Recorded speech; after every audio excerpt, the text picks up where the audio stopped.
Okay, NLEX at saka Blackwater. So, anong makikita natin sa game na to? Yung yung NLEX, meron silang import na walang katapat. So, simple yung offense nun. Doon lang yun. And then, pag nag-double team, ayun, open yung shooter. Plus, another option is yung drive and kick. Yung parang Lebron system na ginagawa ni Robert Bolick.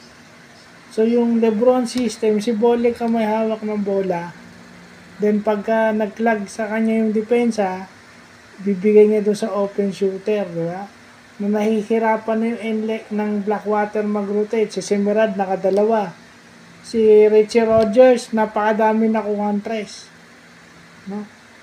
At dahil worry sila kay Watkins, kahit ito si Enoch Valdez na magaling na rebounding guard, nakakakuha ng rebound sa weak side.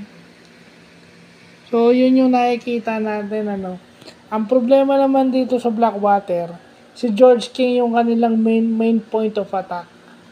So, ano nangyayari doon? Minsan, nadedepensahan si George King. Alam nilang magaling si George King, so paiba-iba yung depensa nito. Napupuwersa siyang bitawan yung bola, minsan nga nagkaroon siya ng dry spell.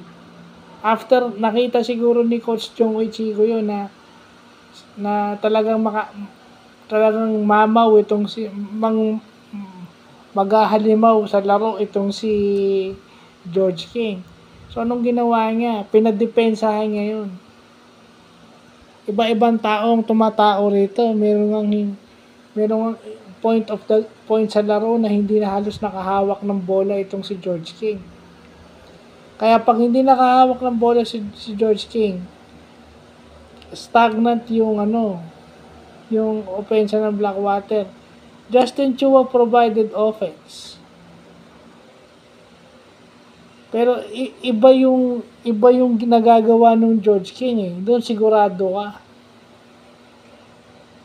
And wala na rin post-threat yung Blackwater maliban kay George King at saka kay Justin Chua. Wala na legitimate post-threat yung Blackwater ngayong lumipat na si Troy Rosario sa Ginebra. So, yun na yung nakikita natin ngayon dyan, Dalawang point of attack ng Blackwater, ng NLEX. Yung Watkins at saka si Bolick of that high screen and roll o yung Lebron system na tinatawag.